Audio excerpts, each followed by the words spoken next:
You're given $1 million provided you can't spend 1 cent of it on anything practical, to anyone.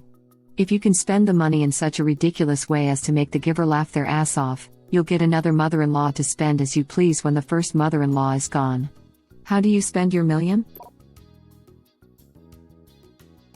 I always like Richard Pryor's answer in Brewsters Millions. If you've not seen it, man inherits 30 mil and has to spend it in 30 days with no assets, pretty much same thing as op. At one point, he buys the world's rarest stamp and mails it to the bad guys, making the stamp completely worthless. At one point he buys the world's rarest stamp and mails it to the bad guys, making the stamp completely worthless. To be fair, the world's rarest stamp even used would still hold considerable value. Groundhog Day 2. Full media blitz. Posters, stars making the rounds on talk shows, release day for actual Groundhog Day. But Zaphod, you say, movies cost way more than $1 million to make these days. Yes, but I'm not making a new movie. You re-release the original movie without changing a thing, from opening to closing credits. Outside theaters, you offer people their money back if they promise not to tell the secret, and encourage their friends to go see it. See how long you can keep it going. A timeless classic. Bill Murray is just as brilliant this time around. Andie MacDowell is as beautiful and charming as ever. The first few lines made me think you were going to pay people to stage a second Groundhog Day the day after the real one. News agencies, paid extras to celebrate and whatnot. Just make people freak out when it's Groundhog Day. Again. $1 million Jello Lake. But with no flavor and made with lake water so no one can benefit from eating it. Do people normally benefit from eating Jello? It's pure collagen, protein, so it's good for you. Wasn't there a movie to this effect? Yes. Brewsters Millions. Yes. The one with Richard Pryor was apparently the 7th one based on this storyline. Based on a book from 1902. I think there was one movie in the 50s where they had to spend $1 million in 30 days.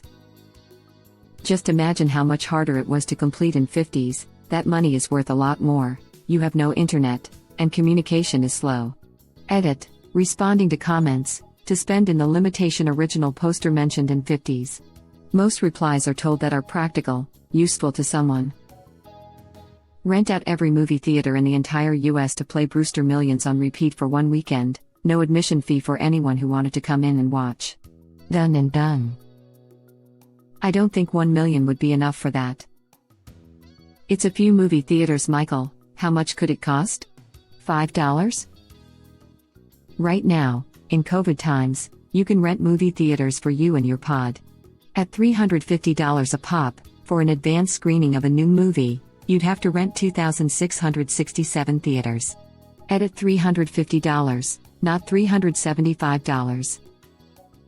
Oh, rent out one movie theater and get the large popcorn. I came here to say the same thing. But he had to spend $30 million in 30 days, without owning any assets at the end. That was one of my favorite movies as a kid. Pryor and John Candy were great together. It's actually based on a movie from the 40s or 50s where the guy only had to spend $1 million to get $10 million, I think. I guess it's time for a remake where a guy has to spend $100 million to get $1 billion. Inflation is a bitch. There was a bunch of other rules too. Anyone he hires has to offer legitimate value for their services, so he couldn't hire his buddy to be his driver for $10 million, for example. He could only donate 5% to charity and lose 5% to gambling, and he can't waste the money by purchasing and destroying valuable items. Since he can't own anything at the end, he'd have to destroy them. Those rules make it trickier. Though I guess depending on how you define donating to charity, there might be some good ways to get rid of the money. I love that he bought a rare postage stamp and used it to mail a letter. He also couldn't tell anyone about what he was doing. Right. Which was a huge plot point. Thanks. There's been a bunch of adaptations for Brewsters Millions, so why not make another one, but set during 2020. Theatrical release only. I would buy those balls that when they're submerged in water they look invisible, not the super small ones, like the size of a baseball. then go around to as many swimming pools as I could with the amount I have and fill them. If you buy ghost crystals, they absorb up to 400 times their weight in water, so you would only need to carry around the crystals, not the whole balls, and they absorb the water instead of displacing it. An Olympic-sized swimming pool can hold 660,000 gallons or about 5 million pounds of water. Those are pretty rare, so we will assume you're talking about high school pools, which are less than half that size, so about 2.5 million pounds. Dividing by 400, you would need over 6,000 pounds of crystals to fill one pool, probably closer to 10,000 since you're not going to get the full 400 times absorption. You can buy a 5 pounds bag for $65, and you would need 2,000 bags for a cost of $130,000 for one high school swimming pool. So you could do 7 or 8 pools for your $1 million.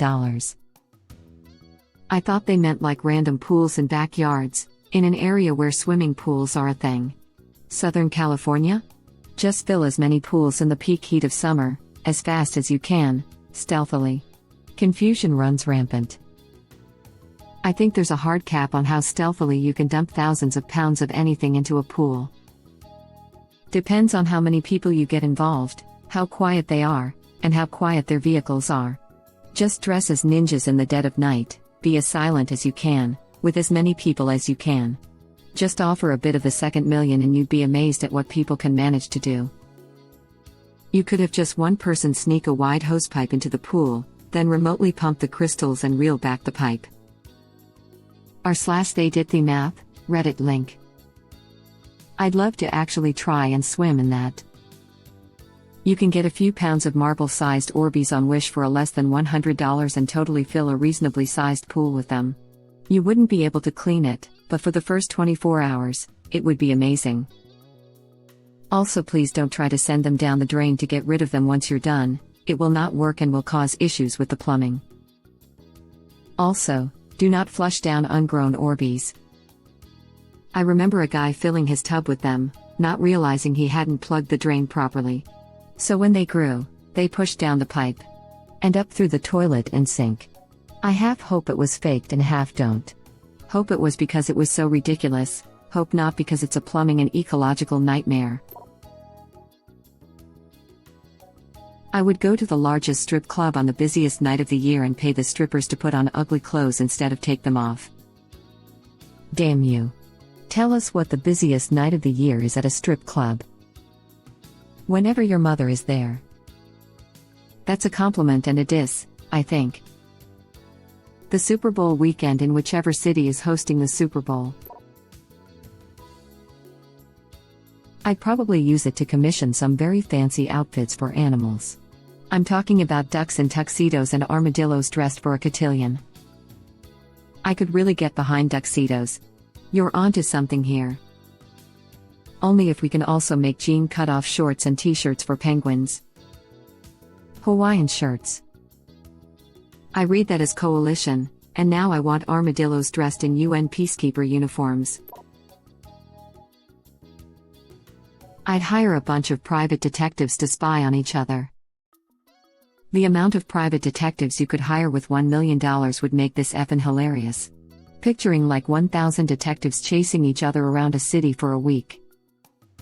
The trick is to make the chain long enough that they don't immediately figure out what's going on.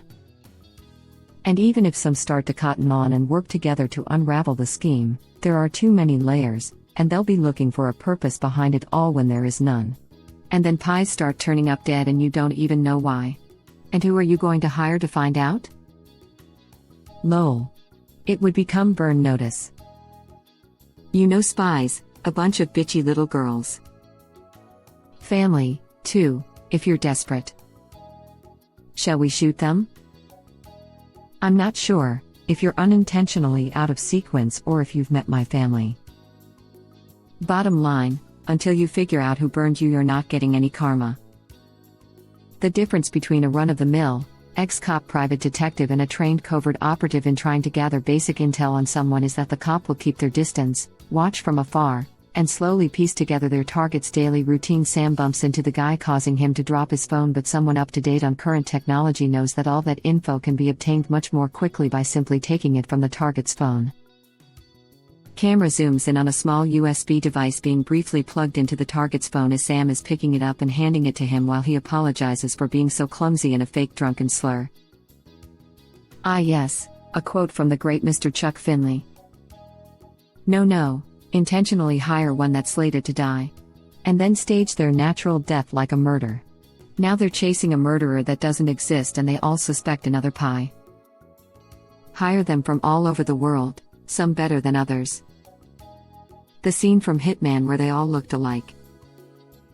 No, you need this. Web link. Peter Sellers, am I a joke to you? Some better than others. The others would be the incompetent ones. Or tell them that they are investigating someone who is heavily protected, so all the detectives think the others are bodyguards and security. You need to have a guy at the end of the chain though that isn't a detective, and has absolutely no idea what's going on.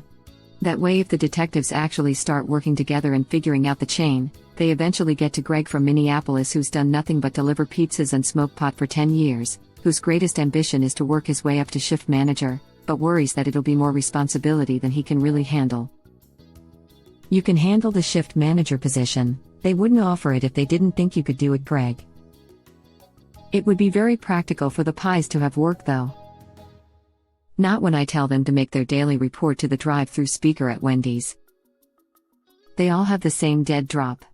Try to hide some evidence and there's 700 flash drives in there already. This is the comment that effing killed me. Jesus Christ, well done. Okay, this got a full out loud laugh from me at 1 a.m. Well done. I like this. Mr. Beast, we're counting on you. There's a Nathan Fielder clip where he hires a pie and then hires a second pie to check if the first pie was actually working. None of Nathan's victims ever suspects a thing either. He hides under the harmless stork persona so well that they let him get as far as he wants to.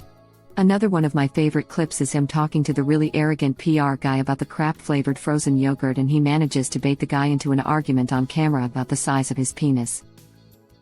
And there's TV cameras rolling. When he acts like a dork and has a professional camera crew behind him, it makes people very willing to go along with things. Nobody wants to be that guy who interrupts filming Nathan's important business documentary series to tell him how stupid his ideas are.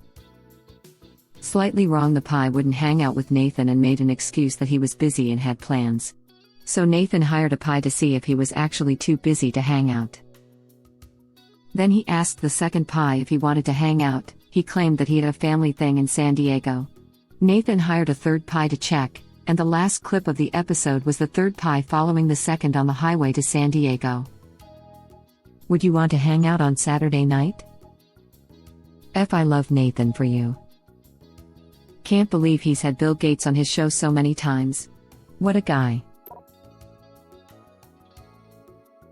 I'd pay for an ad to run on Discovery Network streaming shows that was just a straight 60 seconds of a man screaming into the void, camera, with no words or context at all. For whatever reason, whenever Discovery Network shows have ads, they quite frequently play the same exact ad several times in a row. This would lead to some instances of 120 seconds of 90 Day Fiancé viewers looking at some random man screaming at them.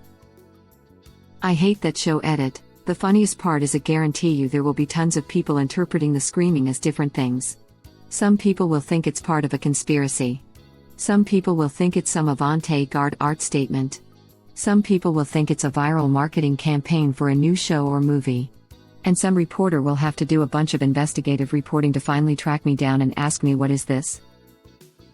And the answer will disappointingly be, I just really effing hate their shows, and I want people who watch them to suffer.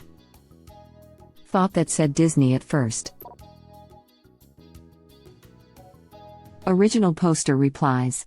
The comment about filling swimming pools with those funky plastic balls has given me an idea. Secretly have every public swimming pool in the city have a bunch of Jello powder dumped into it at night so it sets by opening.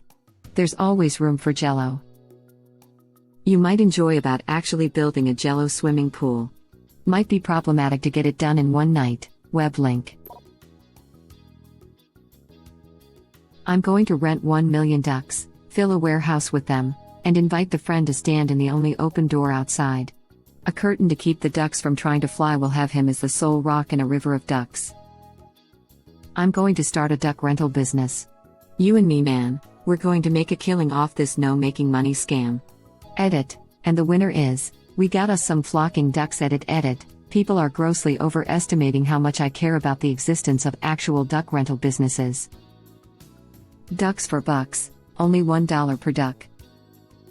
People won't be able to resist, they'll be hooked, and it'll be like quack cocaine. Why do you think it's $1 to rent a duck?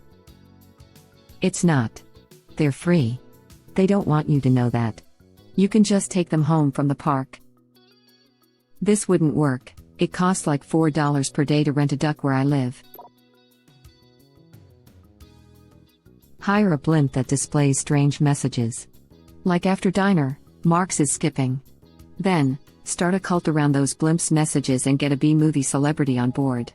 After enough people buy into it, the messages get sillier like poopy stinky or something, and watch together with the giver how the die-hard cultists try and decipher poopy stinky. Fun fact, there are only few blimps. Hire all of them for some serious conspiracy theories. What does it mean? I don't know, but they've hired every blimp in the world, so it must be legit. Better yet, manufacture 25 more and use those. He doubled the amount of blimps in the world to spread these messages. I think you're severely overestimating how much stuff you can buy for $1 million. Yeah, even a low-end helium blimp costs around $2 million, and the Goodyear blimp is more like $20 million. Or so the internet tells me. That's inflation for you. Thank you for watching. Please subscribe to be the first to know about Red Rabbit Reader's new videos. If you like our videos, please like them on YouTube and share them with your friends. We welcome your comments below. Press to start another of our videos.